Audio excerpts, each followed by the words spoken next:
So g'day, Steve Morgan here, Fishing Monthly Magazine's pretty of a cool thing we've got to do today. We've got Mercury's 10 metre Gemini RIB with the new 600 horsepower on the back here with Brett Sutherland from Mercury. And Brett, you seem to be quite at home at the helm of this rig, mate. It's a smooth rig, isn't it? Yeah, it's certainly a pleasure to drive. Yeah, absolutely. Take us through a little bit of the technology of the motor. We've seen it going now. It pushes you back, especially in that mid-range. What's the platform? The platform with a 7.6 litre V12 runs a 2-speed transmission with steerable gear case. And steerable gear case means that like the gearbox moves back and forth. You look back on this motor and you're steering and it's not moving back and forth. It takes a bit to get used to, doesn't it? It takes a lot to get used to, yeah. When you're docking and you turn around and you're not seeing the engine move, it's a little bit unusual, but yeah.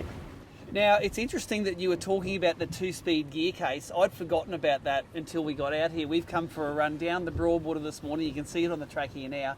We come down the Broadwater, out the Seaway. We're at the front of the Gold Coast now. I never felt it change gears at all. It's ridiculous how smooth it is. Very smooth. Unless you're watching the tacho, you really don't feel it at all.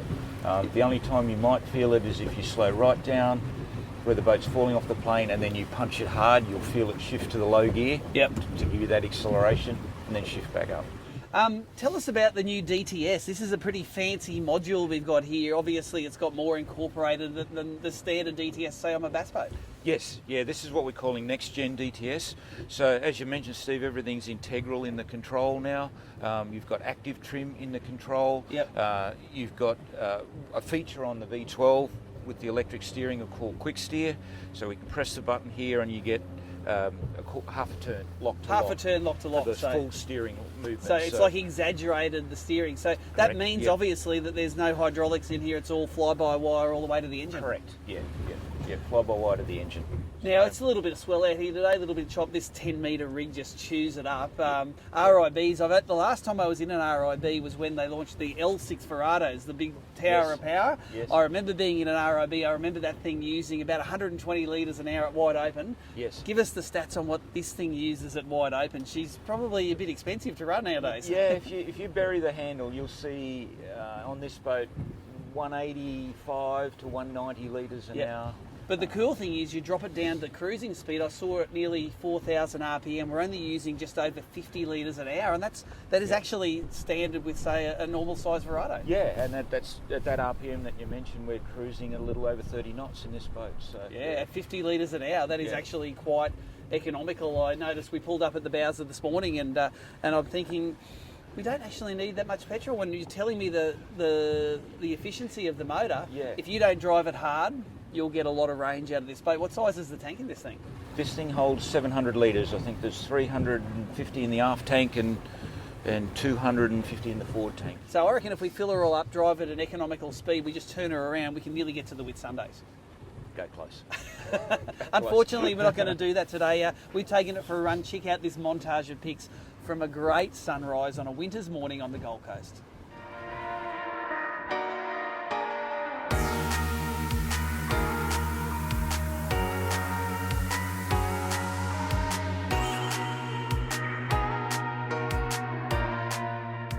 In this boat, when it was rigged in Melbourne by Simon, used the digital switching, so that cleans up the dash considerably without, you no longer need toggle switches all over the dash. Obviously we're running our 502 screen here as well as the SIMRAD. The engine comes with, there's a standard feature, you've got autopilot with it, which you can just engage from the screen.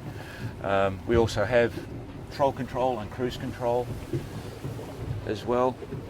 Autopilot's adjustable in 10-degree increments or 1-degree increments right from the screen.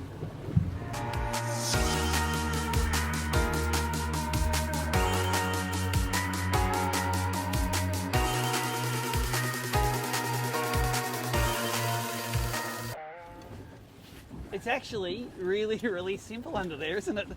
It is. The rigging is, nice, clean and tidy now with Next Gen DTS. We've lost a lot of that wiring that we had previously. I just look at the helm, there's just two little wires coming out of it. Tenders for bigger boats, military and police force use them a lot.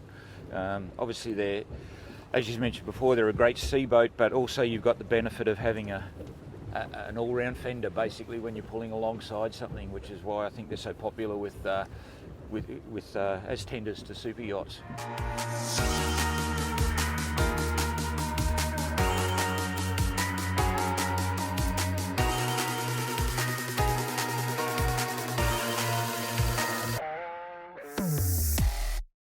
So there you go, that's what it's like. That's how the other half lives, off the front of the Gold Coast, taking this 10 metre RIB and the V12 600 horsepower Mercury for a burn. And it's a remarkably efficient motor when you think about it. Most boats to run 600 horsepower would have to run twin 300s, and in the Mercury range, that's two of the 4.6 litre V8s.